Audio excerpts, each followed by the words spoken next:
7, 6, 5, 4, 3. Donc là, on est vraiment sur un PAD en scène. Hein. Micromania, jeux vidéo, console, logiciel, micro. Putain, cette musique.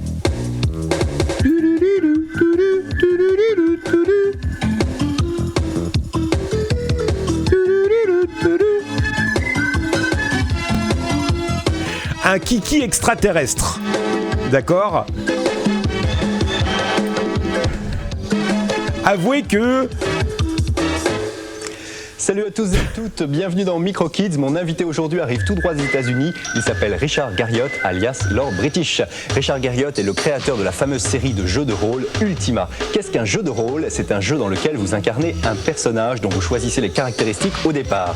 Vous pouvez être un guerrier, vous pouvez être un magicien, un elfe ou un simple mortel. Si vous choisissez d'être un guerrier par exemple, vous allez avoir beaucoup de force, beaucoup d'endurance. En revanche, vous serez peu intelligent et vous serez incapable de jeter le moindre sort magique. Si vous êtes un magicien, vous serez bien évidemment très fort en magie, mais vous serez peu endurant, vous aurez peu de force. En revanche, vous aurez une intelligence brillante. Et ce qui est particulièrement intéressant dans les jeux de rôle, c'est que les caractéristiques de votre personnage évoluent au fur et à mesure des actions et des expériences que votre personnage vit au fur et à mesure du jeu.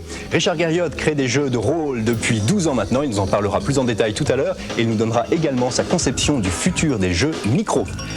Concours de scénario avec un projet qui s'appelle Godsfighter. Godsfighter, c'est un wargame. War, c'est la guerre, et game, c'est le jeu.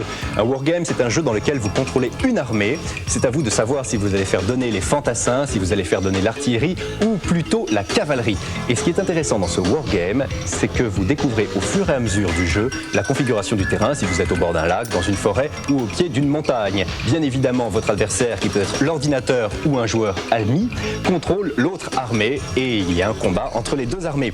Le vainqueur du concours de scénario remporte Ça s'était dit, mais j'avais pas coché. offert par le ministère de la Culture et signera une convention de développement avec Philips pour voir son jeu édité sur CDI, sur compact disque interactif Philips. Et maintenant, on retrouve nos candidats qui sont en pleine bagarre sur le jeu Thunder Force 3 sur Mega Drive. Nos candidats jouent depuis le début de l'émission sur le jeu Thunder Force 3 sur Mega Drive. Pour l'instant, c'est Julien de l'équipe numéro 1 qui est en tête avec 33 050 points. Julien vient de Champigny-sur-Marne et il est assisté pour les questions quiz de Damien. Ouais. Ah, la casquette Chicago.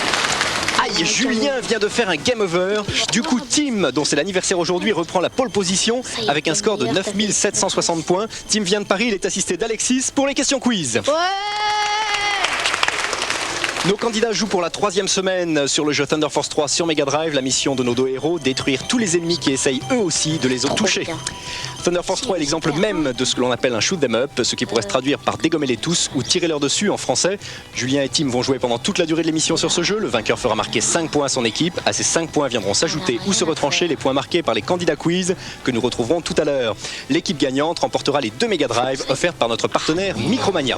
Vous le savez, nos candidats jouent pendant 4 semaines sur le même jeu. Au cours de ces 4 semaines, le joueur qui réalise le meilleur score sur le jeu Thunder Force 3 remporte un Atari ST Micro Kids, un Atari ST qui est livré avec les jeux Robocop 3, Toki et Hudson Hawk. Le record en 2 semaines de jeu, il appartient à Jérémy qui habite Metz, 254 840 points, un score qui sera peut-être battu aujourd'hui. Avant de retrouver l'actualité, un point sur la situation de nos 2 joueurs. Tim de l'équipe numéro 2 a l'air dans une position difficile. Et oui, c'est le game over. Ne te décourage pas, Tim, il te reste encore 9 minutes de jeu. Quant à Julien, il se sert de sa connaissance de toutes les ficelles de Thunder Force et il est déjà à 30 400 points malgré un game over du début. Richard Garriott est un des plus fameux créateurs de jeux américains. C'est lui qui a lancé la série des Ultima. C'est un des pionniers de la micro-ludique. Richard, when did you begin to Richard, play? quand as-tu commencé à jouer? J'ai commencé à jouer et à écrire des jeux en 1974 au collège. Quel âge avais-tu? J'avais 14 ans. Tu étais membre d'un club. Oui, au collège il y avait un club d'informatique et de jeux d'aventure. J'en ai été membre pendant 4 ans. Qu'est-ce que tu faisais dans ce club? Nous jouions à des jeux d'aventure et nous apprenions aussi à utiliser les ordinateurs. C'est là que j'ai commencé à écrire des jeux sur les ordinateurs du collège. Est-ce que tes parents étaient satisfaits de te voir participer à ce club? Oui, en fait mes parents m'encourageaient beaucoup, même si je ne suis pas du tout à fait sûr qu'ils comprenaient ce que je faisais. Que faisaient tes parents à l'époque? Ma mère était peintre et mon père est astronaute à la NASA. Je pense que j'ai hérité d'eux les qualités exigées par leur métier. Quand as-tu publié ton premier jeu? Eh bien, voici un exemple de jeu que je développais au collège. J'en ai apporté un avec moi, et c'est le premier jeu que j'ai jamais écrit. Il est sur une bande de papier, c'est un télétype à l'ancienne mode, utilisé sur les tout premiers ordinateurs. Comment fonctionnait-il? Le principe de base consistait en de petites aiguilles qui détectaient les perforations de la bande. Au collège, j'ai écrit 28 jeux sur ce modèle, ce qui m'a permis de maîtriser la programmation. À la sortie du collège, j'étais vendeur à temps partiel dans une boutique d'informatique. Et le propriétaire de la boutique m'a encouragé à publier mon premier jeu. Le voici. Il s'agit d'Akalabeth, qui est le tout premier jeu sur micro que j'ai jamais publié. Comment cela s'est-il passé? Le propriétaire de la boutique m'a convaincu de publier ce jeu. Une copie a fini par atterrir en Californie. Un éditeur m'a appelé, disant qu'il m'envoyait un billet d'avion. Je suis allé en Californie, j'ai signé un morceau de papier et il a commencé à m'envoyer de l'argent. Voici exactement comment je me suis lancé dans l'industrie du jeu micro. C'est alors qu'a démarré la série des Ultima. Peux-tu rappeler l'histoire? Oui, ce jeu à Calabas que je n'avais jamais eu l'intention d'éditer a si bien marché qu'il m'est apparu évident que si j'écrivais un jeu dans l'intention de le publier, je pourrais créer un bien meilleur programme. Et c'est ainsi qu'est né le premier élément d'une très longue série de jeux, les Ultima. Ultima, j'avais 19 ans, enfin 20 ans pour être plus précis. Aujourd'hui, j'ai 30 ans. J'ai mûri en 10 ans. Et la série des Ultima a mûri aussi. Qu'est-ce qui fait qu'un adulte... Dites-moi si vous êtes d'accord ou pas. La micro-informatique, et plus spécialement l'univers des jeux d'aventure et des jeux de rôle, bénéficie d'une technologie qui évolue sans arrêt. Il y a toujours du nouveau. Et je ressens cet univers comme un monde qui permet de rester jeune, exubérant. Et je pense que je resterai dans cette industrie pour de nombreuses années encore. Quel sera le futur des jeux? Si tu regardes le succès de la série des Ultima, sur 12 ans, tu te rends bien compte que ce succès, sur une si longue période, a été permis par l'évolution de la technologie. Et la technologie maintenant évolue si rapidement que de merveilleuses choses se préparent. Par exemple, il y a ce nouveau terme de réalité virtuelle que de plus en plus de gens utilisent couramment. Eh bien, c'est là que réside le futur des jeux vidéo. Et je pense que ce futur n'est pas très loin. Dans 2 ou 3 ans, je pense qu'il sera possible aux joueurs de vivre des expériences fantastiques qui combineront des images, des sons, des sensations extraordinaires. Salut chef! Et voici l'actualité de la semaine, une actu préparée par Marc Meunier, Guillaume Le Pennec et Eric Ramarosson. Et on va sur la NES avec Blaster Master. À bord de votre mini-tank high-tech, vous affrontez les pires créatures des égouts de New York, et si les choses tournent mal, il vous faudra continuer à pied. Les décors sont honnêtes pour une NES, et les personnages sont de grande taille, une note de 14 sur 20 pour les graphismes. L'écran défile dans toutes les directions, c'est ce qu'on appelle un scrolling multidirectionnel, et le héros se déplace avec fluidité, une animation de qualité pour une note de 16 sur 20. Les musiques sont correctes sans plus. Ah, c'est redondant, hein, putain. Salut le cam. Allez, rien d'extraordinaire, la bande-son est notée 13 sur 20. Votre tank peut tirer en l'air et le personnage est suffisamment maniable pour réussir quelques exploits étonnants, 15 sur 20 pour la jouabilité. Une note finale de 15 sur 20 pour Blaster Master, c'est un bon jeu d'action qui a l'avantage de proposer 2 phases de jeu dissociées. En résumé, les notes, 14 sur 20 en graphisme, 16 sur 20 pour l'animation, 13 sur 20 en son, 15 sur 20 en jouabilité et une note globale de 15 sur 20. 15 sur 20. Sega sort officiellement Phelios sur Mega Drive, un jeu de tir classique dans lequel vous incarnez Apollon, prêt à tous les sacrifices pour sauver Artémis, la déesse de la Lune. Des graphismes variés, des couleurs parfois trop ternes, mais les ennemis sont nombreux et originaux. Une note de 14 sur 20 pour les graphismes. Le défilement de l'écran ne souffre pas de ralentissement et les tirs de votre personnage sont impressionnants. L'animation de Phelios est de bonne facture, 15 sur 20. Les musiques et les bruitages donnent à ce jeu de tir une bonne ambiance. C'était pas terrible, hein, je crois. La bande-son obtient un bon 14 sur 20. Pégase, le cheval d'Apollon, répond parfaitement aux commandes. Il lui est facile d'éviter les attaques et de riposter avec force. Pas moins de 16 sur 20 pour la jouabilité. Un intérêt global finalement de 15 sur 20 pour Phelios. Même s'il n'atteint pas des sommets de programmation, il fait bonne figure parmi les jeux de tir à défilement vertical. Je vous rappelle les notes. 14 sur 20 pour les graphismes, 15 sur 20 en animation, une bande-son de 14 sur 20, 16 sur 20 en jouabilité et une note globale de 15 sur 20. Mindscape adapte Gauntlet 2 sur Game Boy. À vous l'exploration des 100 et quelques niveaux qui composent ce grand classique. Il est même possible de jouer à deux avec la Game Link. Les décors des labyrinthes sont suffisamment détaillés et les monstres ne se confondent pas avec les personnages. 16 sur 20 pour les graphismes. Pas de reproche pour le défilement de l'écran, ça bouge dans tous les sens. Votre personnage est bien animé. 17 sur 20 pour l'animation. Pas de musique mais de très bon bruitage.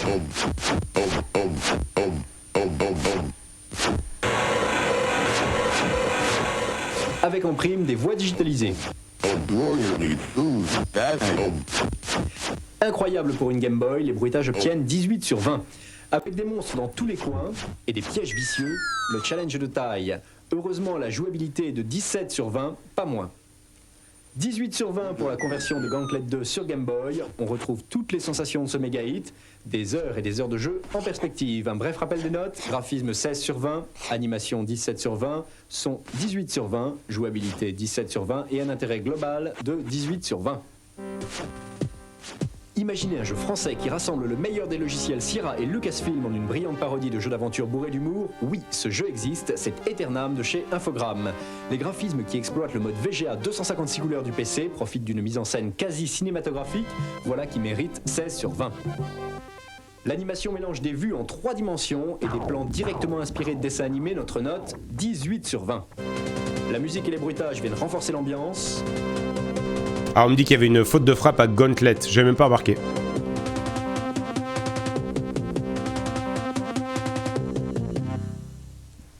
Nous attribuons un bon 16 sur 20 à la bande sonore. La jouabilité n'est pas en reste, l'utilisation du clavier est fort bien pensée et toutes les actions se font très naturellement, 16 sur 20 en jouabilité. Ouais, je plus sois. Aeternam est vraiment un excellent jeu qui mérite bien 18 sur 20 en intérêt. Si vous avez un PC, il vous le faut.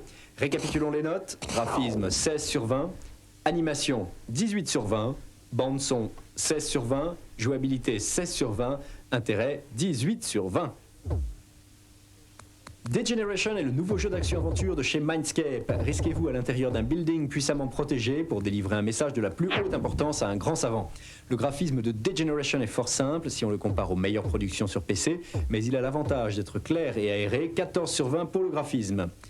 L'animation, quoique de bonne qualité, se limite à celle de votre personnage et des quelques habitants du lieu, pas plus de 14 sur 20 donc pour l'animation. La bande-son, elle, est assez réduite. Seuls quelques bruitages viendront agrémenter l'action. 19 sur 20. Par contre, il est tout nul, monsieur, comment ça se passe ? 10 sur 20 seulement pour la bande sonore. La jouabilité est très bonne, en quelques secondes on a tout compris au maniement du héros, 16 sur 20 sans hésiter, et en fait c'est surtout par son intérêt que Degeneration se détache du lot, 16 sur 20, une fois qu'on a commencé, il est très difficile de l'abandonner. Je vous redonne les notes, graphisme 14 sur 20, animation 14 sur 20, bande son 10 sur 20, jouabilité 16 sur 20, et intérêt global 16 sur 20. Top jeux vidéo catégorie micro, 5 jeux au top. En numéro 1, Epic d'Océan sur ST et Amiga. En seconde place, Ultima 7 de Mindscape sur PC compatible. En numéro 3, Ultima Underworld, toujours de Mindscape, toujours sur PC compatible. Numéro 4, Star Trek d'Electronic Arts sur PC. Et en numéro 5, encore un jeu d'Electronic Arts, Black Crypt sur ST et Amiga. Le top jeu vidéo, vous le retrouvez tous les jours sur Fun Radio avec mon ami 13. Micro Kids. Voilà, c'est le moment du quiz. 6 d'entrée en jeu. Est-ce que vous êtes prêts ?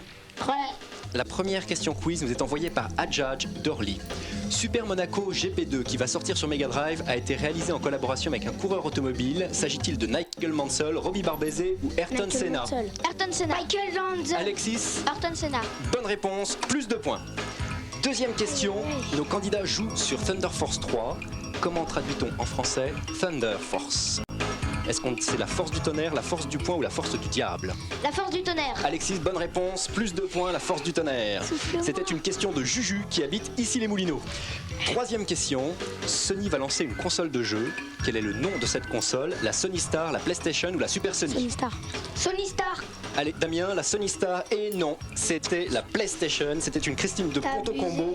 Moins 2 points, merci à Jad, Juju et Christine. Ils gagnent des abonnements à Tilt et à Console Plus, ainsi que des compacts disques Micro Kids avec les plus belles Gagné. musiques de l'émission et les plus belles musiques de jeu. Plus que 10 secondes. Vas-y, Timothée. 5, Attention, Damien. 4, Il a fait bugger le jeu. 2, 1. Top, c'est Julien de l'équipe numéro 1 qui remporte la victoire avec 104 850 points contre 38 070 points pour Tim. De l'équipe numéro 2, Julien fait donc marquer 5 points à son équipe.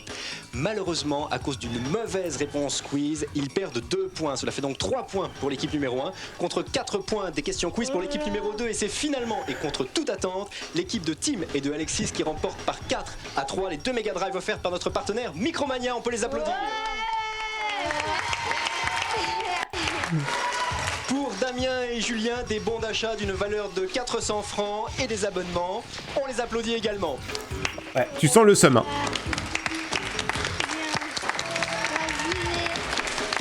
Et pour nos 4 candidats, des compacts disques, des t-shirts et des pins clignotants.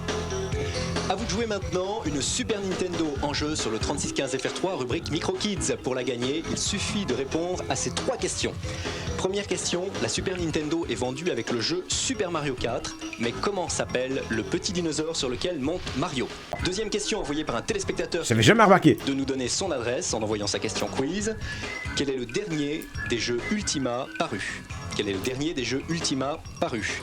Troisième et dernière question, c'est une question qui est signée Sébastien qui habite Le Cormier. Dans le titre du jeu Spider-Man, que veut dire Spider?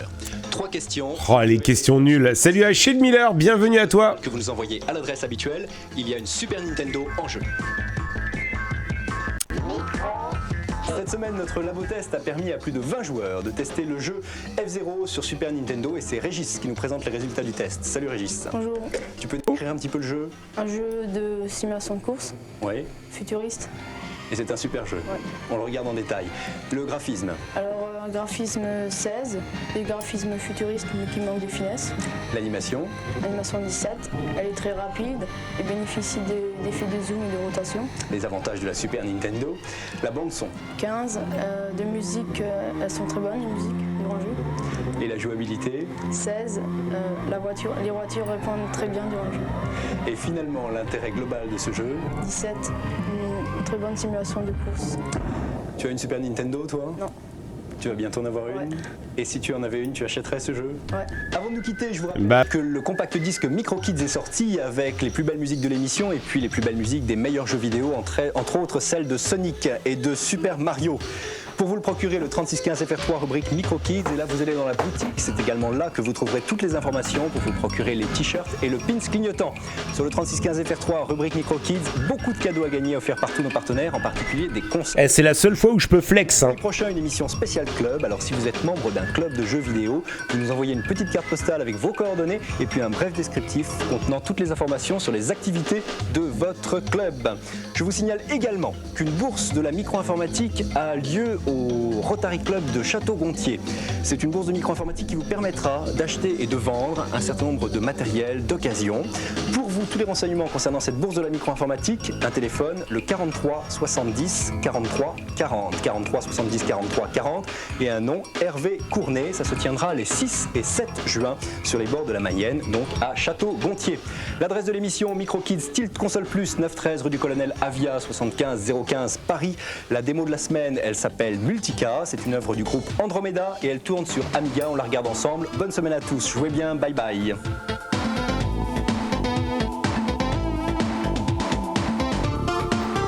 Oh, c'est pas sur Atari que ça tournerait, ça, hein. Et bonsoir à Sunblasted, Shadow, salut à Arcaxis, bonsoir Nabil, salut à Moonsmoker, bonsoir également à Amarok. Et merci pour votre présence.